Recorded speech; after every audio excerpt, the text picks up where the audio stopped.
Hey, juste avant de commencer, je tenais à préciser deux choses. La première est que nous avons maintenant Utip. Pour ceux qui ne savent pas, Utip permet de nous rémunérer sans que vous ne dépensiez un centime. Simplement, vous devez regarder une vidéo de 30 secondes et nous on gagnera 5 centimes dessus. Ça va nous permettre de recevoir une petite rémunération et en contrepartie on fournira plus de contenu, plus varié et on pourra s'acheter du matériel, comme par exemple un microphone, parce qu'on a entendu qu'on avait beaucoup de problèmes avec ça. En deuxième temps, je tenais à répondre à la question, pourquoi SCP Theories et pas Mysteries? Car en premier temps, vous allez pouvoir le constater, mais il y a pas mal de théories en fait. C'est juste que la première partie était la moins volumineuse. En deuxième temps, car SCP Mysteries, ça sonne très mal je trouve. Bon, maintenant qu'on a éclairci tout cela, on va pouvoir commencer. Bonne vidéo à tous. SCP-3930. À la 9ème place, on retrouve SCP-3930, un SCP qui ne possède aucune classe, un SCP dont seulement 7 personnes connaissent son existence, un SCP qui n'existe pas, ce n'est rien du tout, absolument rien. C'est un point vide qui ne peut pas être perçu. Un confinement fut cependant établi autour de celui-ci. Tout ce qui rentre en contact avec SCP-3930 cesse d'exister. Ce n'est pas simplement la mort du sujet qui survient, c'est sa disparition de l'univers et de la réalité. Ce n'est pas un abîme, car même avec un abîme, on peut comprendre son absence.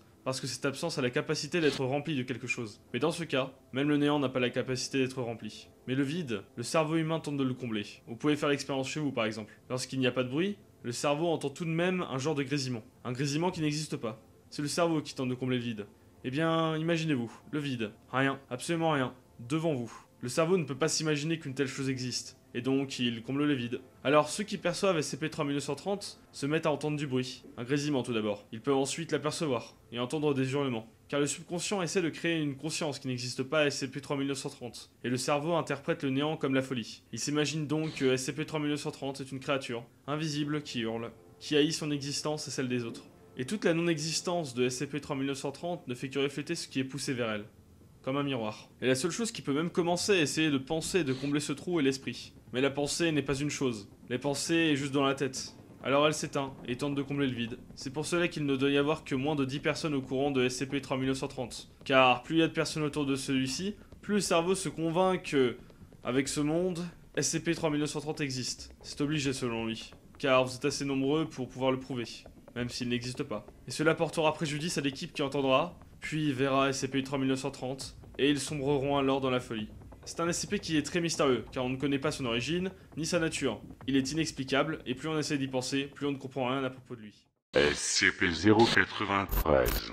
À la 8ème position, nous retrouvons SCP-093, un SCP faisant partie du patrimoine de la SCP Foundation. SCP-093 est un SCP de classe Euclide. Il se compose en un disque principalement rouge, constitué d'une roche dont la composition rappelle celle du cinabre. Des gravures circulaires ainsi que des symboles non décryptés gravés sont présents sur toute la surface de l'objet. SCP-093 tient sans problème dans la plupart des paumes humaines sans abrasion. La teinte de SCP-093 change quand celui-ci est tenu par l'individu quelconque. Des études sont en cours pour établir un lien entre les changements de couleur. Les croyances actuelles indiquent que SCP-093 changerait en fonction de l'importance des regrets éprouvés par l'individu. Si SCP-093 est retiré de son miroir et qu'il n'est tenu par personne, il va rouler jusqu'à la plus proche surface se rapprochant d'un miroir, d'une manière inconnue. Si SCP-093 rencontre un obstacle lors de son déplacement, il augmentera son élan de manière à passer au travers de l'obstacle et continuera sa course à la même vitesse. Aucune donnée ou archive n'explique la découverte de SCP-093 ou sa présence dans la Fondation, mais il a été supposé que l'objet a été trouvé sur les côtes de la mer Rouge le 1968. Plusieurs tests ont été effectués par la Fondation depuis sa découverte, dont les tests de couleur bleu, vert, violet, jaune et ainsi que rouge. Chaque disque amène le personnel dans un monde alternatif spécifique, chaque couleur représentant un emplacement différent de ce monde. Le monde alternatif connaît une sorte de boom technologique aux alentours des années 1850 à cause de lui, un être semblable à un dieu qui apporte la technologie à cet univers alternatif. Tout se passe bien jusqu'à ce que lui quitte le monde. Le monde dans lequel les membres de classe D sont plongés est rempli d'entités géantes ne possédant pas de partie inférieure de leur corps, se déplaçant avec leurs bras et n'ayant pas de visage, nommés impurs. Le monde est également peuplé de ce qui semble être une population. Ainsi, on apprend grâce à une expédition d'un homme qu'un outil nommé Tyr permet de contrôler le mental de la population s'il est utilisé à forte dose. Alors, la personne se transforme en impur, entité décrite auparavant. Les personnes les plus hauts de ce monde utilisent l'outil Tyr afin de contrôler les gens, mais cela crée, bien entendu, des impurs. Et ils les jettent ensuite dans la terre non fertilisée, pour contrôler les habitants de la ville par la peur.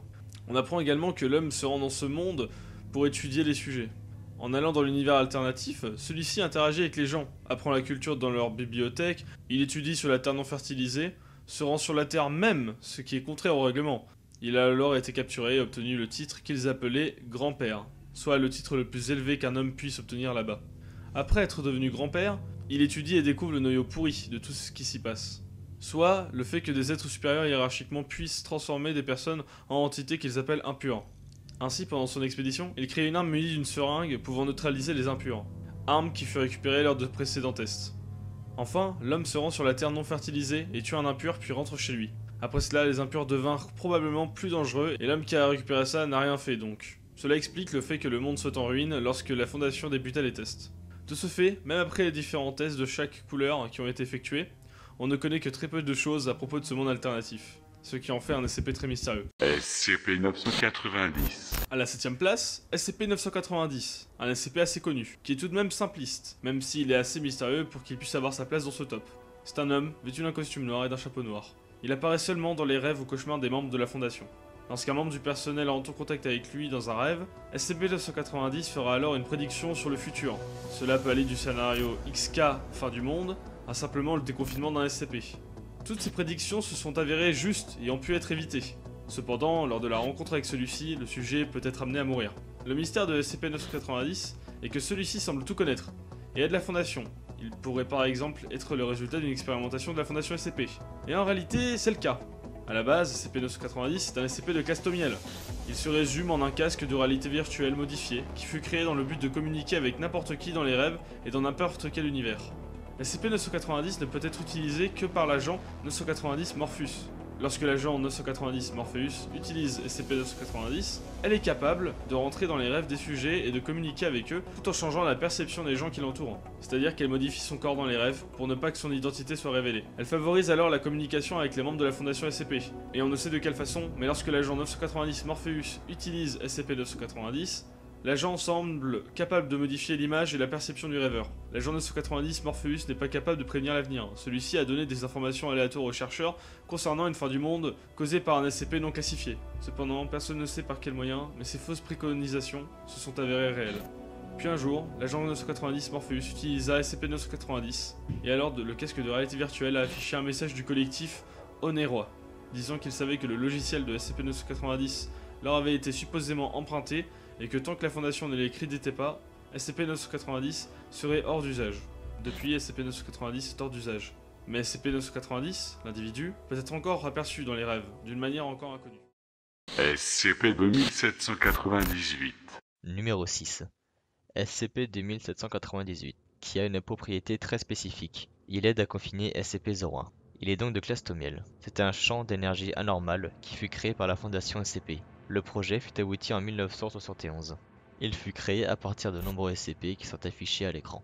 L'effet premier de SCP-2798 a été de perturber l'influence de SCP-01 sur la Terre ainsi que sur ses habitants.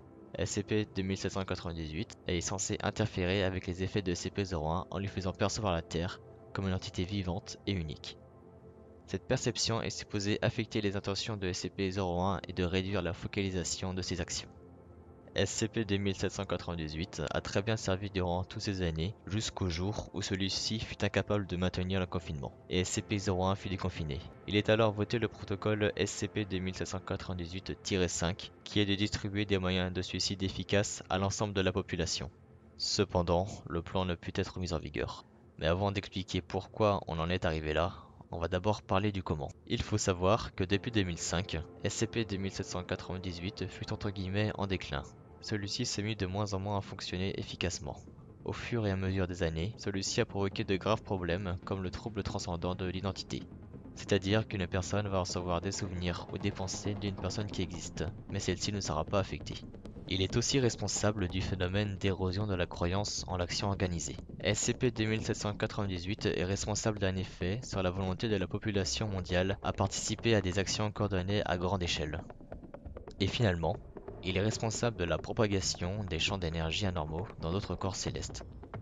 Les moyens développés via des moyens anormaux pour la détection et la mesure de SCP-2798 commencèrent à enregistrer des données sur la Lune en 1979. Cela fut suivi par des champs détectables aux alentours de Mars en 1981, de Saturne en 1992 et des comètes 33D et Kuroma en 2003. Alors, le champ autour de la Lune se détériora rapidement et disparut entièrement dans l'espace en 3 semaines en 2005. Il est aussi à noter que SCP-2798 a une influence sur les masses, et parfois celui-ci a provoqué des risques d'information avec la population, mais ceci fut retrouvé et détruit.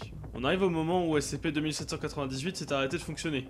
On ne sait pas comment ni pourquoi, on sait juste que SCP-001 fut déconfiné, et le SCP-001 en question semble être la proposition de Can Linin. C'est un SCP qui est une ou plusieurs entités, douées de conscience, capable de contrôler les phénomènes anormaux sur Terre et dans toutes les régions de l'espace.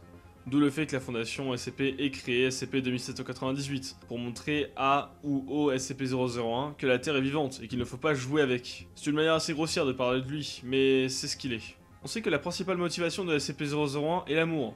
On le sait car lors d'un rêve, avec SCP-990, et oui, encore lui, celui-ci a parlé à l'O5-2 et lui a dit 3 vérités à propos de SCP-001, mais on en a déjà parlé.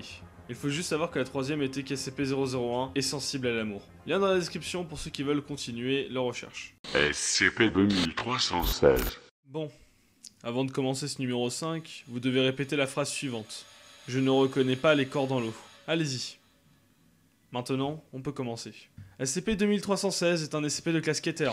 SCP-2316 abrite un effet sensitif puissant, poussant ceux qui ont vu SCP-2316, qui sont conscients de certains aspects de sa nature, ou furent enrôlés dans le... à croire que les instances individuelles de SCP-2316 sont des êtres humains qu'ils reconnaissent, provenant en général de leur enfance. Surtout, vous ne reconnaissez pas les corps dans l'eau. SCP-2316 est un lac, où parfois un groupe de cadavres ressort de l'eau. Ce groupe fut estimé à 45, mais parfois les observations en ont compté 200. Lorsqu'une personne regarde et reconnaît une personne dans l'eau, vous ne reconnaissez pas les corps, le nombre de cadavres augmentera et le sujet voudra les rejoindre. Toute personne entrant en contact avec le groupe de cadavres est perdue, et ne sera jamais retrouvée. Les individus présents dans le lac possèdent pour certains un faciès anormal, et semblent parler pour ceux qui reconnaissent les cadavres. Mais vous ne reconnaissez pas les cadavres. Ou peut-être que si. Vous les reconnaissez. Ils sont des amis. Vous n'avez pas beaucoup de temps. Vous allez devoir vous enfuir rapidement. Retournez au lac. Rejoignez vos amis. Ce sont vos amis, tes camarades de classe. Ils t'appellent. Tu l'entends pas? Tu l'entends pas?